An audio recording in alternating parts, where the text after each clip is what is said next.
Hi everybody, how you doing? Good to see you guys. Just a couple minutes until 10 a.m. and then we'll be getting our Friday meeting going. This is Intro to Philosophy there at Chapman, and this is for our 10 to 10:50 class period for May 8th, Friday, May 8th. So anyway, guys, welcome back. Anybody who's showing up to the live stream, welcome, and I hope you guys had a good week so far. We've got one more lecture to get in, and then we'll be off to the weekend. So about 2 minutes or so, and then we'll get started right on the dot at 10.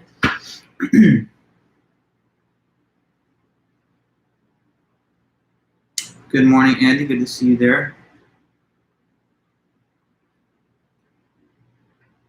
Sorry, just getting my... All right, cool. I will be right back. I gotta just turn off my AC a little bit.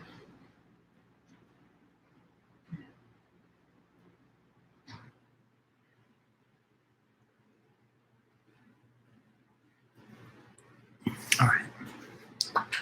Okay, good.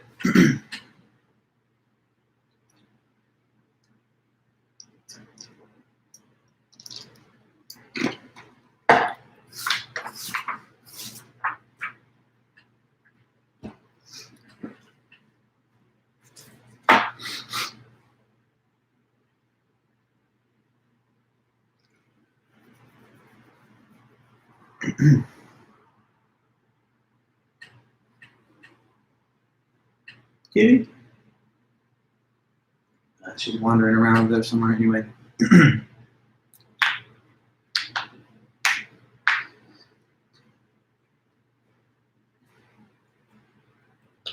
Anybody else, feel free to say hi. It's always nice to see and hear from you guys.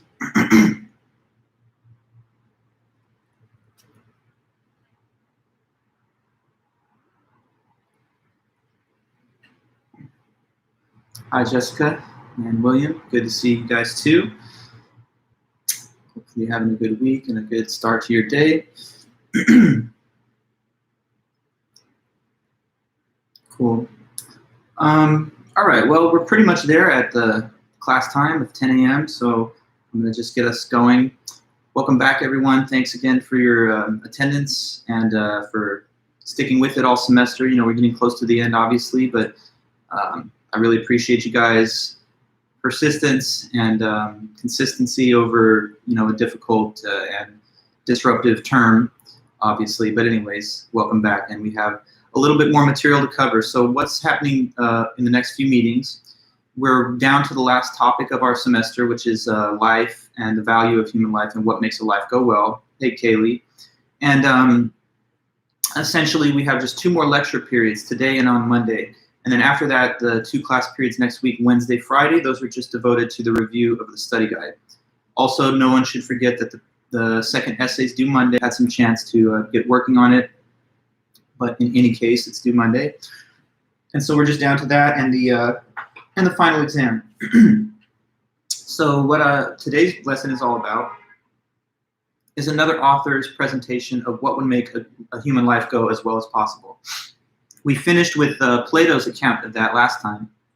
So I guess I'll just start with brief recap of the Plato, and then we'll move on to the second author on this final topic of the semester. Okay, so our question right now is, what would make a human being's life go as well as possible? Is there any generally rational perspective on that? What would make a human being's life go as good as it could go? Now, Plato and ancient Greek thought had a certain way of looking at that. Plato's book, The Republic, says that in order to live the best life you could live, you try to get your soul in a type of balance and harmony which is parallel to the structure of the ideal state, which he calls the Republic. So the Republic is a state which is divided between 3 parts: the merchants, the warriors, and the kings. They're each have an important role in the society, and they have different functions to perform.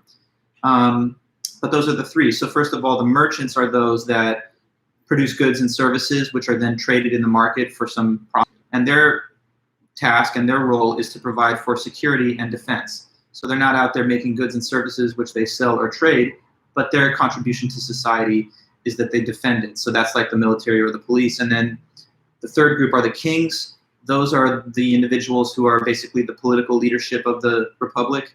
parallel to our heads of state and congressional leadership. They make the rules for the society, they set the policies, and they exert authority over the other parts of the republic, including, having control over the actions of the warriors. Now, in the republic, if each of the three parts are working according to their given virtue, and they're all peacefully submitting to the rule of the kings instead of trying to overthrow the king, then that would be a just and well-ordered republic where life is going well. The virtue of each part was that the merchants should have temperance, that's moderation and self-control. The warriors should have courage, the ability to face danger and fight if it's needed. And then the kings should have wisdom, the ability to use intellect and intelligence to make careful and well-considered decisions and plans. So when you have temperate merchants, courageous warriors, and wise kings, all working cooperatively, doing their job for the benefit of the whole, but not trying to overstep their bounds or do the work of other parts, and certainly not trying to overthrow those kings, then that's a good society.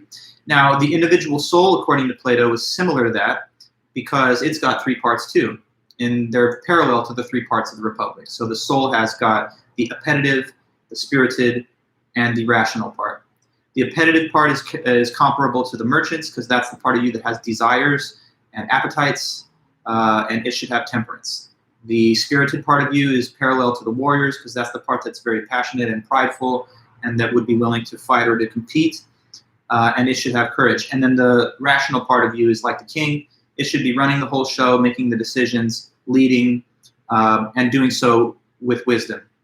So if your soul is balanced in that same way, each part doing its own work, doing it based on its virtue, and peacefully submitting to your intellect and reason, then your life will go well. He thinks that bad behavior comes from an imbalance among the parts of the soul, or when the inferior parts try to take over control from the reason. And he says nobody benefits from unjust behavior. Even if nobody knows about it, you're not going to benefit because you're going to harm your soul inside. And he gives that picture of the three-headed creature to explain that concept there. Okay, so that was our recap of Plato. Today then we're taking a look at another view, and we're zooming ahead way in time, 2,000 years almost, to the 20th century. So now we're hearing about the perspective of Jean-Paul Sartre, 20th century philosopher. What does he think makes a human life go well? And you're going to learn and see that it's a much different account. So here's the philosopher for today. Jean-Paul Sartre. And he lived from 1905 to 1980. Jean-Paul Sartre, he's a French philosopher, so it's kind of not easy sometimes for us American English speakers to sound out that last name with those French R's, Sartre or whatever, but Jean-Paul Sartre basically is how a lot of us say it. And in 1945, he gave a lecture in Paris, which this text has turned into an essay, and they just call it existentialism. So 1945, Jean-Paul Sartre, existentialism.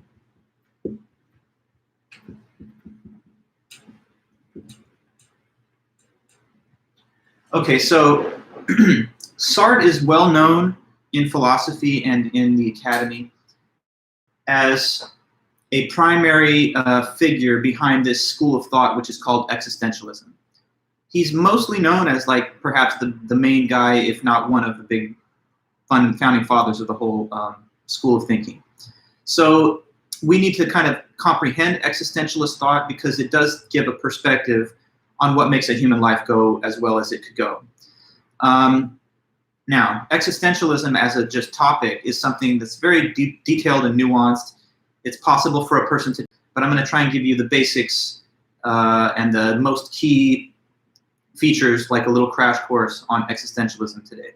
Okay, now the first entry point into this idea of existentialism is this popular phrase that goes along with it. And this is like a key phrase to an existentialist, which is really supposed to kind of get to the heart of what it's all about. So this is the important phrase that I'm talking about, that existence precedes essence.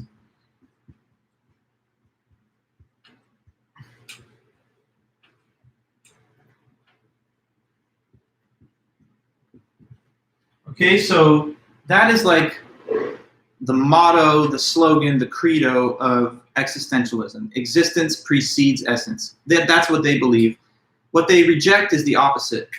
I'm going to write the opposite statement there, but I'm going to cross it out really clearly so that everyone knows that that's something that they don't agree with. So they agree with this, but this other statement they don't agree with. So the other is essence precedes existence. So they agree with that statement above and not the one below. So what they're saying is existence precedes essence, not the other way around. Okay, next then is let's question what do these words mean. First of all, precedes. Who could tell me that? If something precedes something else, what does this mean? If A precedes B, then what is being said about the relation between A and B? Just a word for something to precede something else. Come before. Good, exactly, Jordan. So the presidency of Barack Obama preceded the presidency of Donald Trump. The moon landing preceded your birth. My birth preceded your birth. This spring 2020 semester precedes the fall 2020 semester. Okay, just giving you some various examples. So everyone good? Seems like we're clear about that. To precede just means to come before. So now, having that in mind, this is saying that existence comes before essence, not that essence comes before existence. But we're still struggling to figure out a little bit more information about this statement here. We got to next ask about the term essence, okay? Now that might be a little bit trickier at first, but we will get there. Let's see what you think. Do you have any idea in the world what the word essence could possibly mean? If we describe or discuss the essence of something, what is being discussed there? The essence of something is a way of talking about what? The essence of a thing, anybody? Just it's a word floating out there in the world. You've heard it maybe. Maybe if you even have just like a vague sense of it. So you're calling the root of it? That's definitely not completely off. That's in the ballpark. Its purpose, I can sort of see why you might think that. Its core, you're saying, Cesar? Yes, that's also very good. So we're kind of all saying things that are definitely touching on the correct definition. So it seems like you guys have some associations with the word that are correct. So let me put it this way. The essence of something are just the necessary defining attributes that make it what it is. Okay, so like the essential features of it. So let me put that up here.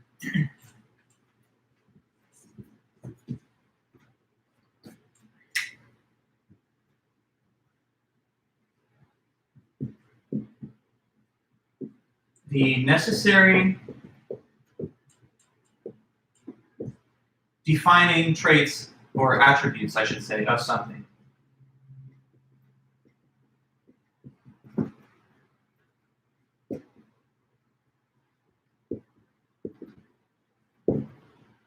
So the necessary core features of something, right? You could say the root features of something. Its ultimate essential characterization. So for example, I don't know, maybe I think we could have essential features are of the wax, but for example, take the figure of a square, the geometric polygon called a square.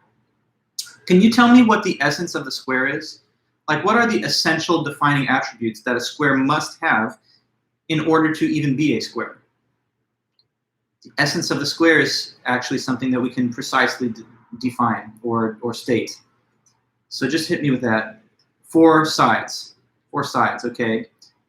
But that's not all, because you also have rectangles. So you've told me part of what is essential to the square, but not enough to distinguish it from other 4-sided polygons.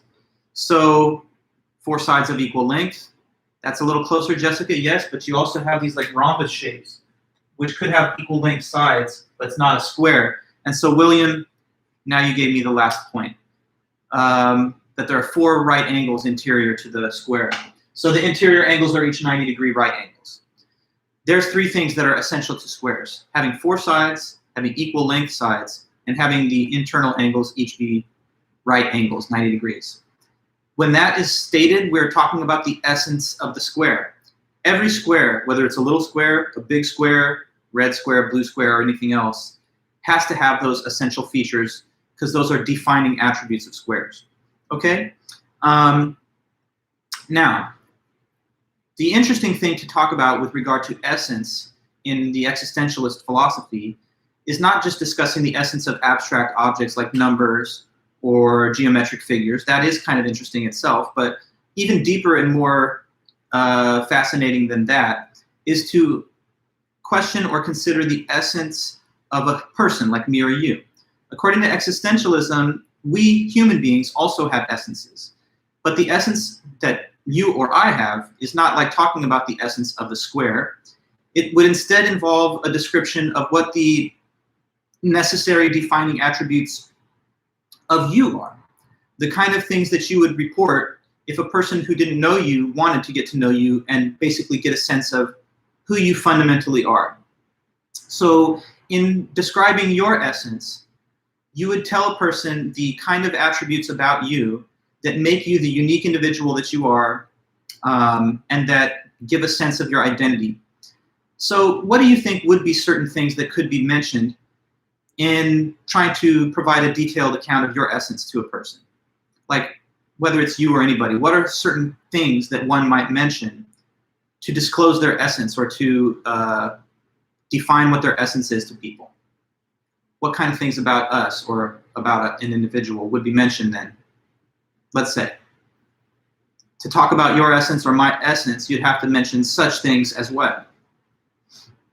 Not the number of sides, but no. We're talking about like, because everybody has a heart. Like every human being has a heart. We're talking about the individualism that you have got. Okay, good. So Jessica, you're a little bit closer. Like you'd probably talk about the things that make you the human individual you are. Like what are your hobbies and interests? Are you a person who likes to, are you an outdoorsy person? Are you more of a bookish person? Are you an extrovert? Are you an introvert? So like personality traits, hobbies, talents, interests, beliefs. Good, Jordan. So you might say whether you're more politically conservative, more liberal, whether what your taste in fashion is, in clothing, in film, whether you're religious or not. Do you have a particular religious belief? Are you atheist?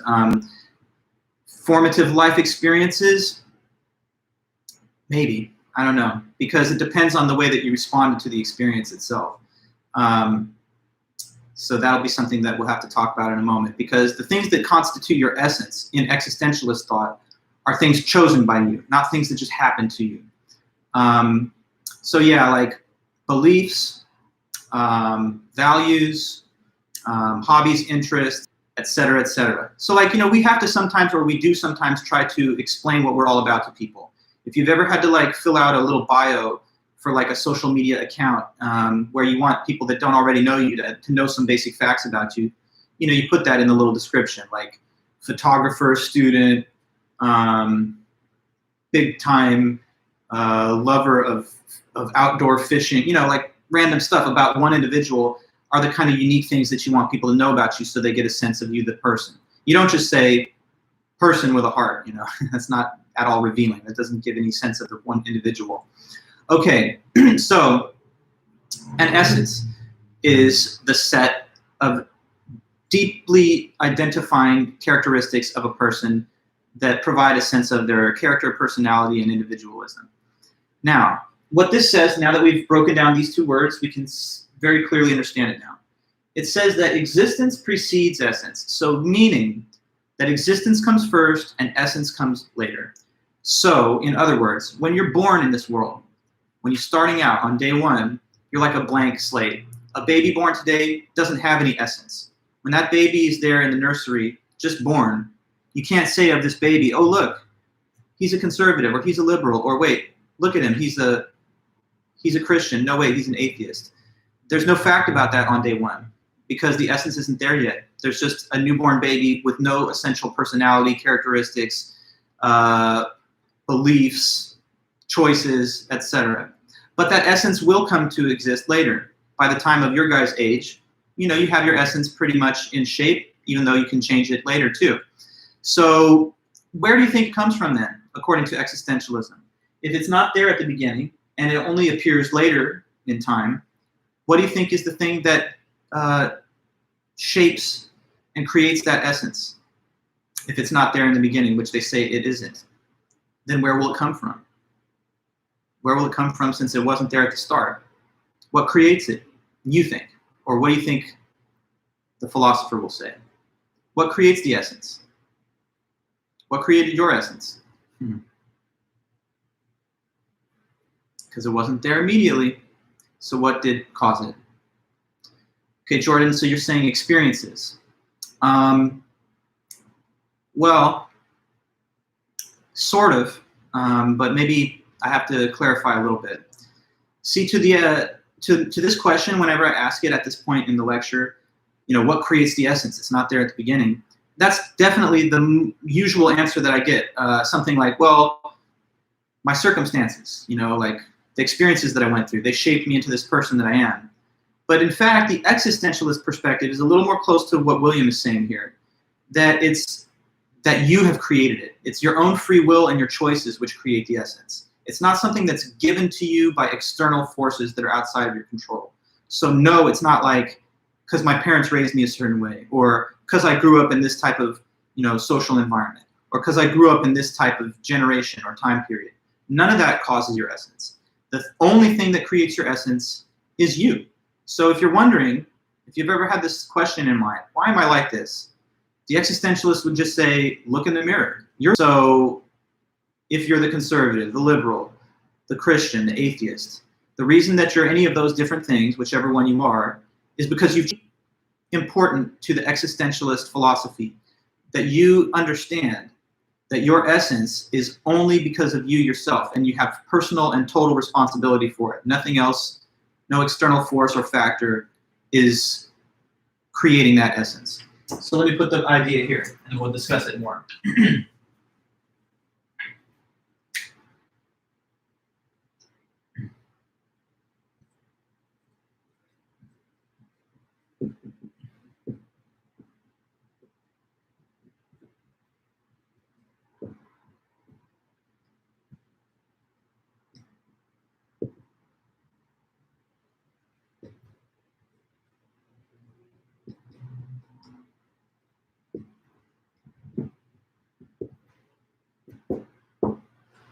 So the essence is totally under your control. Your essence is, of you. There's a lot of things in life that you can't control, like you can't just, choose whether or not we have a pandemic right now. You can't choose whether or not, there's a global warming problem right now. You can't choose the fact that we're the third planet from the sun. There's a lot of things that you can't control.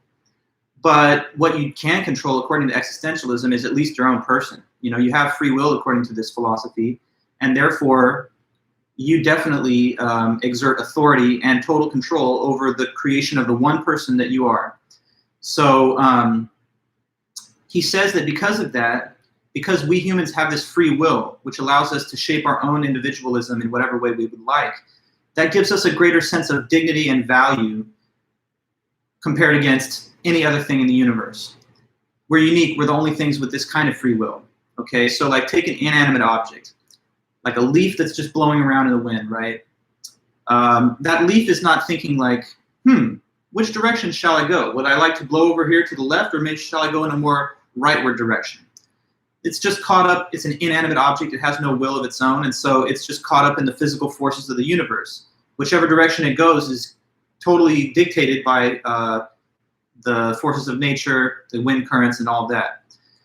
Take, for example, a non-human living thing, like say a cow. A cow that's born today is going to live out the same pattern of life that every other cow has ever lived, basically living, eating, sleeping, maybe reproducing, and then eventually dying. But what that cow cannot do is think of choices in its life that will reflect its individualism. The cow can't be like, what kind of cow am I going to be? Am I going to be a conservative or a liberal cow? Am I going to be an artist cow or a business person cow? Shall I be a more rural or a more urban cow? The cow just lives and dies. But a human being born today does have almost unlimited choices in terms of which direction it will steer its own course. Will the child choose to be the artist, the architect, the business person? Will it choose to be the liberal, the conservative, the atheist, the theologian? Will it choose marriage? Will it choose a life of travel? That's up to the individual human, because a human has free will, and they exhibit that free will by making different choices from other people. So that's kind of an interesting element of our common humanity, that we have the free will, which allows us to author our own case. You're the captain of this one ship, the ship of you. You making your person into whatever way you'd like because you have free will. So let me read then some of his words, and you'll see what he said about it. So right at the beginning of the essay on page 749, he says this: Man is nothing else but what he makes of himself. Such is the first principle of existentialism. It is also called subjectivity. But what do we mean by this, if not that man has a greater dignity than a stone or table? We mean that man first exists, that is, that man first of all is the being who hurls himself toward a future and who is conscious of imagining himself as being in the future. Man is, at the start, a plan which is aware of itself, rather than a patch of moss, a piece of garbage, or a cauliflower, just random objects. Nothing exists prior to the plan. Man will be what he has planned to be. I mean, even think of you right now. What are you even doing right now? You're watching a lecture for a college course. This isn't something that like an animal would do, which just eats and sleeps. You're living out a plan. You have a plan already to graduate college, to get some kind of career, and to push you forward to further goals and achievements in life. So everything you do is part of a much larger conscious decision and plan that you're aware of executing all throughout. So I'll continue. He says, by the word will, we generally mean a conscious decision which is subsequent to what we have already made of ourselves. I may want to belong to a political party, write a book, get married, but all that is only a manifestation of an earlier choice which is called will. If existence really does precede essence, man is responsible for what he is. Thus, existentialism's first move is to make every man aware of what he is and to make the full responsibility of his existence rest on him. And when we say that a man is responsible for himself, we do not only mean that he is responsible for his own individuality, but that he is responsible for all man. So next thing, I guess, is to explain for you guys the meaning of that last quote right there. That by creating your own essence, you, in some sense, create all of humanity. Now, that's not to be taken literally. Obviously, you don't literally create all of humanity. You just create one person, you. But there is some kind of like metaphorical truth to that statement, he thinks. And here's why he says that. By creating your own self, you're creating a model of how you think people should live. Because your own example serves as the kind of life that you believe is a good life. So in an interesting way, because we each have free will and subjectivity, and we are each therefore in control of shaping our own essence, the essence that we ultimately do create kind of serves as our paradigm of how a human life should go. So whereas Plato had this kind of universalistic conception of the good human life, one size fits all, we should all just empower our reason, allow it to rule and preside over our appetites and passions. To Sartre, it's much more radically subjective. What's the best life that a person can live then, according to Sartre? If you can think about it, the answer is the life that you're already living. Because if you thought there was another life better than the kind of life you're living right now, then you would have chosen that other life. So your choices, which reveal your essence to the world, they also serve as your beliefs about what is good and valuable to do, right? So like, let me give you an example here. I'm a philosophy professor, as you know, and so that's what I've chosen to do with my life. That's my choice. Suppose that a person comes to me and says, Professor, you know, I've been thinking that I want to choose to become a professor of philosophy too. Do you think that I would believe that this is a good or a bad choice? Me. If someone asks me whether that's the right thing to do with life, do you think that I would approve of their decision, or that I would say that is a silly thing to do with your life? What do you think Mr. Dr. Vulic would say to a person who's interested in becoming a professor of philosophy? Do you think I would approve of that or not? And tell me why or why not. Yeah, I would approve, definitely. And there's an obvious reason why. We can say it. What is this reason that me, of all people, would certainly be happy to hear that? Yes, because, well, you're saying if, Brian, but that's not the right thing to say. It's not if. I've chosen this already. So if anybody makes a choice that is the same choice I've made, do you think I agree with their choice? Yes, because that's what I already validated by doing it, right? Let's go into another area. Suppose that someone's a Christian, right? They believe in the Christian religion. And they meet another person who's a Christian. Do you think that they agree with that person's choice of religion? Yes, obviously, for the self-evident reason that that choice the other individual has made is the same choice you made yourself. So when you choose to be the Christian, the atheist, the conservative, the liberal, the academic professor, the working person in the business world, when you make those choices, the reason you make the choice is because you think it's a good choice. And so when and if anyone else makes that same choice, you're not in a position to think it's bad because it's the same as your own. To say it's a bad choice would be to say my choice is bad. But of course, if you thought that, he wouldn't have done it, okay? So like if there are students out there somewhere in high school right now, and they've applied to different colleges, and they have a couple of options where to go, and one of them is Chapman, and they choose to go to Chapman, are you gonna say to them, that's a bad choice? No, because you've done that, and you could not consistently say it's a good choice, but it's also a bad choice. You chose it, therefore you believe in it, and you value it.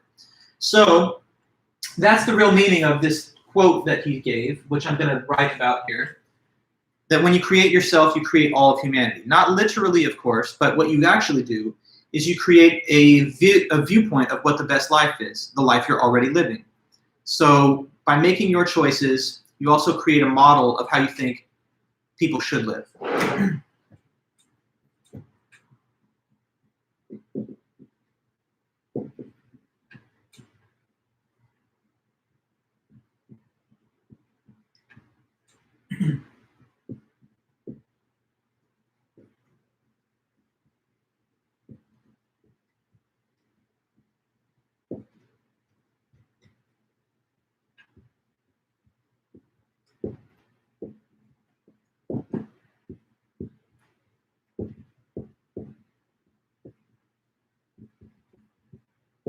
So that's the basis of this phrase, that when you create yourself, you create all of humanity.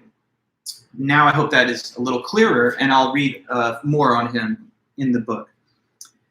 So he says, the word subjectivity has two meanings. Subjectivity means, on the one hand, that an individual chooses and makes himself, and on the other, that it is impossible for man to transcend subjectivity.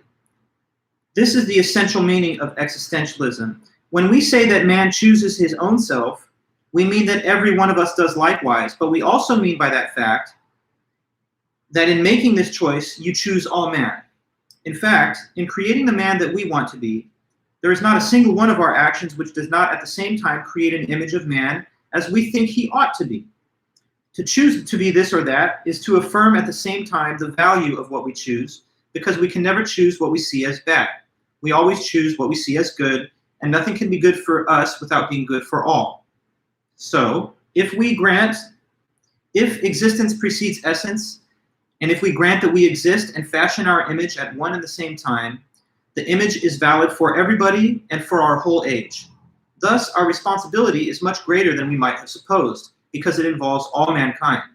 If I am a working man and choose to join a Christian trade union instead of becoming a communist, and if by being a member I want to show that this is the best thing, I am not only involving my own case, I am doing so for everyone. As a result, my action has involved all humanity. To take a more individual matter, if I want to marry, to have children, even if this marriage depends only on my own circumstances or wishes, I am involving all humanity in monogamy and not merely myself. Therefore, I am responsible for myself and for everyone else. I am creating a certain image of man of my own choosing, and in choosing myself, I choose all mankind to be the same. So like, if you chose marriage, then you're not the person who can say marriage is not a good choice. Because if you really didn't think it was a good choice, what would you have done? Chose to remain single. Can we understand that point, right? That when one creates their own essence, they sort of use that example of their own essence as their picture, anyway, of what a good human life should be. So what's the ideal human life then, according to Sartre? It's coming into picture, isn't it? It's not this idea that we should all be striving to the same goal. Instead, we each just create our own essence, and therefore there are ever so many individual examples of how people think that we should be living. If you regret the choice and wish that you hadn't done it, then you're no longer choosing it, right? That means that you choose something different then. So like if you got married and you decided after a while, actually this isn't a good situation for me, and let's say you get a divorce, then you choose divorce, and you affirm that the status of being single is in fact the correct choice. So you can reverse your earlier decisions because your essence is always open-ended, and it can always be modified in a different direction. If a person, let's say, was a Christian or an atheist for the entire first part of their life, and that was their choice, but then they have a change of heart, a change of mind, then they will take their essence in a new direction. So it's the current choice, which they validate and believe in, which is the thing that I guess we're talking about here. But that's a good question, Jessica, yes. Now, some of you might be wondering, though, like, isn't it sometimes really other people's responsibility that I'm like this? Sartre denies that. And in fact, he has a specific term to refer to such a claim, which is the one sort of negative bad thing or no-no in existentialism is to say things in bad faith. And the word bad faith, or the term bad faith, it has a precise meaning to existentialism. So let me write that here, and we'll quickly talk about it.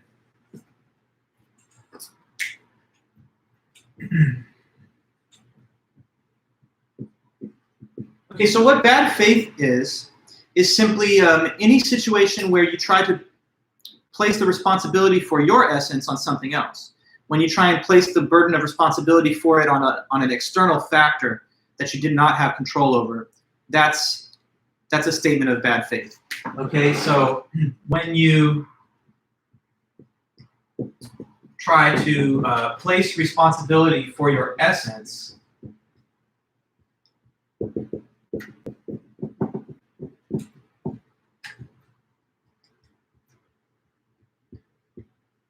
on external factors that you could not control.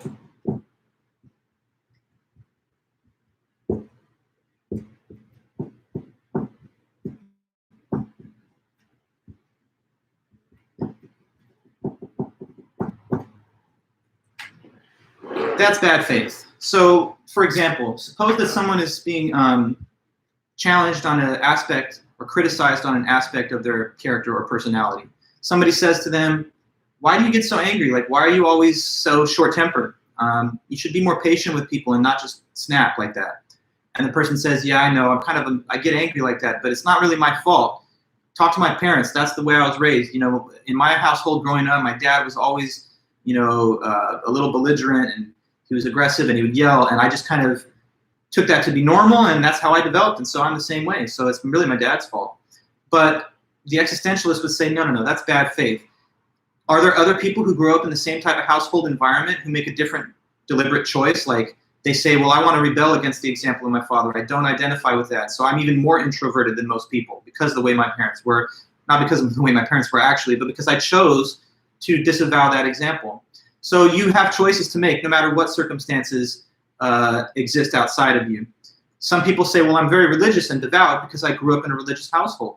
But there are other people who grow up in that same type of religious household that just break away from and rebel from the example of their parents. Some choose to follow, some choose to rebel, and that's your choice to make, but it's not anyone else's choice.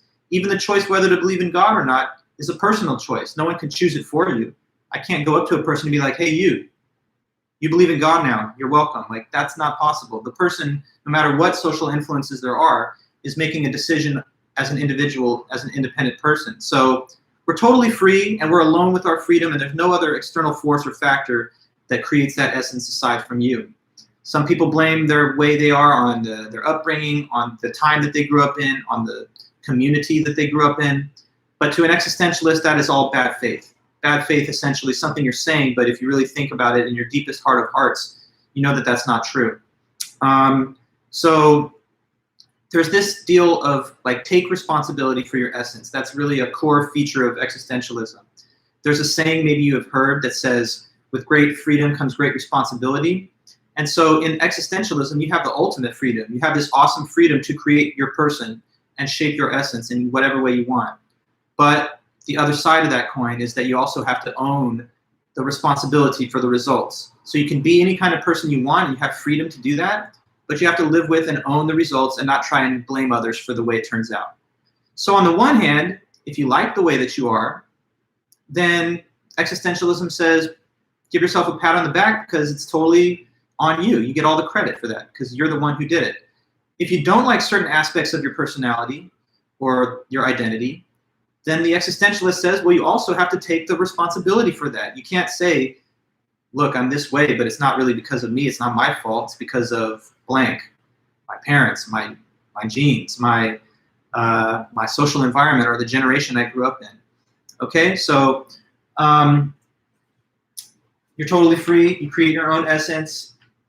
By creating your own essence, you kind of create a paradigm of the ideal human life. And when you try and shift the responsibility for the outcome on other things, that would be bad faith. So then after that, I kind of wanted to talk to you guys about, there's like a little bit of a dark side to this too, right? The dark side is that if existentialism is true, then there's actually like no objectively correct answer as to what the right way to live is. It's just all individual perspective and choice. So there's this radical subjectivity in existentialism, which is kind of nice on the one hand because it means there's no wrong way to do things in a sense, but it's also kind of weird and a little disturbing because it also means there's no objectively right way to do things either. And when you're making decisions, normally a person thinks, I want to make the right decision. But what is a right decision according to existentialism?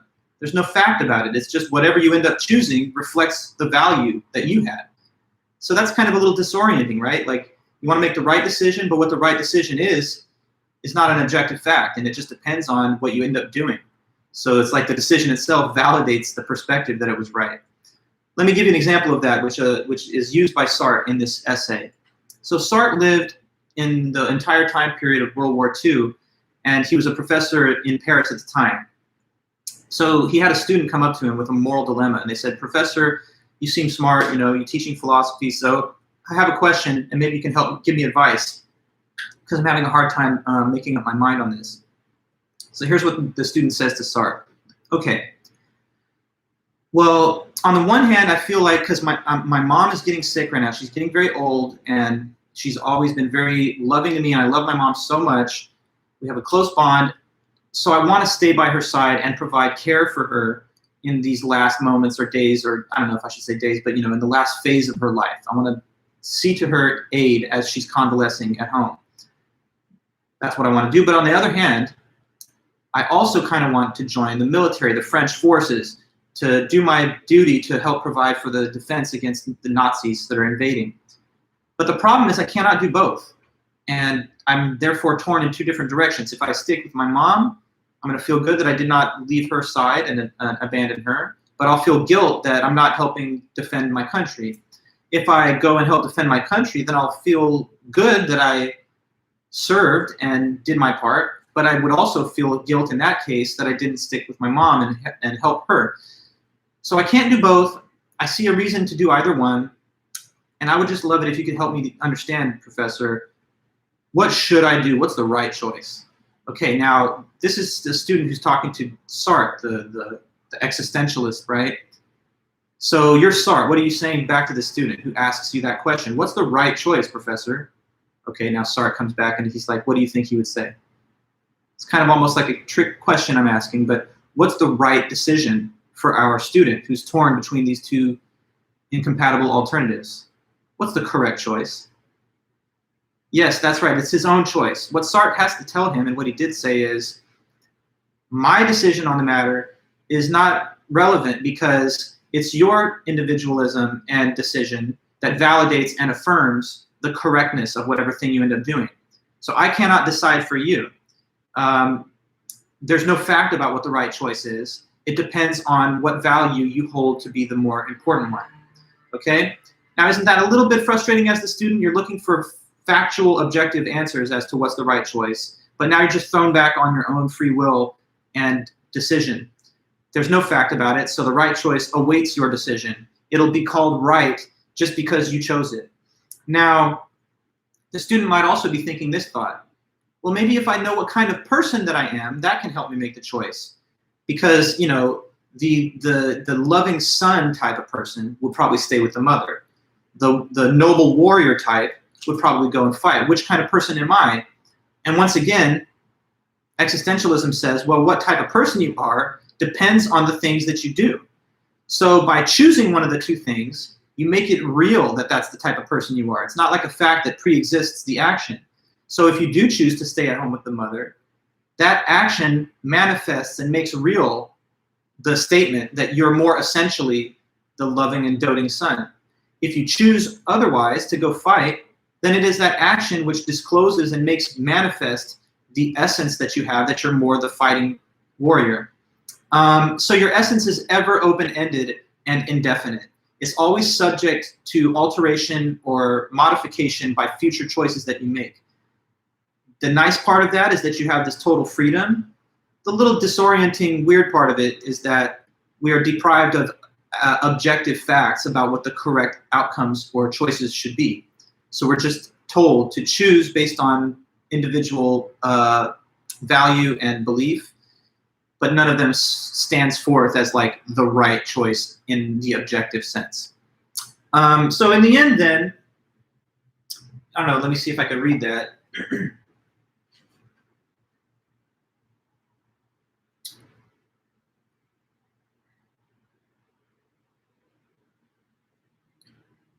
Okay, I'm just finding the relevant quote here. Yeah, so he was faced with two different kinds of action. The boy was faced with the choice of leaving for England and joining the Free French forces, leaving his mother behind, or remaining with his mother and helping her to carry on. And they talk about the trade-offs in terms of the value and benefit of each and the drawbacks of each. He says, who could help him choose? Christian doctrine? No. Christian doctrine says, be charitable, love your neighbor, take the more rugged path. But which is the more rugged path? So like, how do you interpret these scriptures? That's dependent on the individual's judgment too. Whom should he love as brother, the fighting man or his mom? Which does the greater good, the vague act of fighting or the concrete one of helping a particular human being go on living? Who can decide? Nobody. No book of ethics can tell him. Kant says, never treat a person as a means. Very well. If I stay with my mother, I'll treat her not as a means, but by virtue of this fact, I'm running the risk of treating the fighting soldiers as a means. And conversely, if I go along and join those that are fighting, I don't treat them as a means, but I may be treating my mother as a means. So there's no predetermined answers as to what correct moral decisions or life decisions are. What did he ultimately choose to do in the end? That's something that I kind of forgot. Let's see.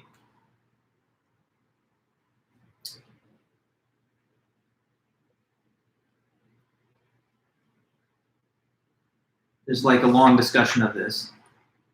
We'll have to get the facts later. We'll look it up. We'll do our research, or you'll go back to the text. I wish I had had that answer for you right now, but in a way, leaving it as an open-ended question mark, which choice did he make, is fine, because the point is simply that whatever he ultimately did decide was revelatory of the essence that he chose to have, and no other external factor could have compelled him to make the decision. Jessica, you say you think he stays with the mother. If we have any source for that, then that would be good, and we could tell the class. But I don't want to say it until I know for sure. But that seems to ring a bell. But we'll just have to find out, and I'll know by Monday maybe, and then we can say it definitively, unless you can find out faster than that. At the very end, then he says this: if you're going to be an existentialist, you got to think of it as optimistic toughness. This almost sounds like a paradoxical phrase, but he says that's the basic way to understand this view. The optimistic part is that you're free and you have total freedom to be whatever or whoever you want. So you should not feel constrained or limited by your circumstances or by your past. You have unlimited freedom to be whatever kind of person you want, and nothing controls it except for you. So you're the captain, you're in the driver's seat, you're the author of your life, and you should feel a sense of optimism and liberty and liberation by that. The toughness part, though, is the other side of that coin. The toughness is you have to take responsibility for the way you end up and the way that you choose to be. So optimism is that you have total freedom to be whatever. The toughness, though, is that you should not be blaming anyone else, and you got to take personal responsibility for how it ends up. Sometimes when people don't like the way their life is, they want to blame everyone else or everything else for the way their personality or identity has taken shape. But you got to be tough enough to take it on the chin and say, no, it's really on me. Here's what he says. At the end, what we're accused of is not pessimism, but optimistic toughness. If people throw up works to us as fiction when we write about people who are soft, weak, cowardly, sometimes bad, it's not because these people are soft, weak, cowardly, or bad. It's not because that way of heredity, the workings of environment, society, or biological or psychological determinism. If it was, people would be reassured. They would say, well, that's what we're like, and nobody can do anything about it. But when the existentialist writes about a coward, for example, he says that this coward is responsible for his own cowardice. He's not like that because he has a cowardly heart or lung or brain. He's not like that because of his physiological makeup. He's like that because he chose to make himself a coward by his actions. There's no such thing as a cowardly constitution. Some say they have nervous constitutions or poor blood. But the man whose blood is poor is not a coward on that account. What makes a coward is the choice to yield. And your constitution or blood is not an act. The coward is defined on the basis of the actions that he performs. I like this quote next, and this is what we close with. People feel in a vague sort of way that the coward we're talking about is guilty of being a coward, and the thought frightens them. What people would prefer is that the coward or the hero be born that way. So what he says at the end is, people are almost sometimes a little bit resistant to existentialist thought because they don't like the idea that you are the one who's choosing to be the way that you are. Some people, he thinks, would be more reassured if we just had this simple idea that the person's born to be a coward, the person's born to be a hero, the person's born to be a liberal, conservative, theist, atheist, or whatever. And what he's saying is that reassuring thought that nobody has any control, nobody can do anything about it, is just not true. Now, you could take that in a negative direction and think, I'm overwhelmed by my freedom and I don't like having that kind of freedom. Or you can think of it as kind of liberating and uplifting. To have the freedom to be whatever or whoever gives you a kind of unique dignity in this world. So that's it for Sartre and existentialism. I told you guys that I would try to just give you the big basics, and hopefully now you at least have a better sense of it. So you create your own essence. There's no objective answer as to which one is the best, but by making yours, you craft a picture of what you think people should be doing, and of course it affirms and reflects your own values. But there's nothing apart from free will and choice that sets those bounds. Okay, guys, so I know that we've run like a minute over time. No worries on that. Don't forget to turn in your papers on Monday by email, and I'll be checking my messages each day to see if anybody needs anything or any advice. So have a great one. Have a good weekend. Stay safe, guys, and we'll be back in touch on Monday at the next live stream. We'll go over Derek Parfit. So last article in this class is Derek Parfit, What Makes Someone's Life Go Best. So read that, and on Monday we will cover that, and then from there it's just all review. Okay? Thanks, guys. Thank you, Jessica, and everybody else. Have a good one. Have a nice weekend. I'll see you on Monday. Thank you.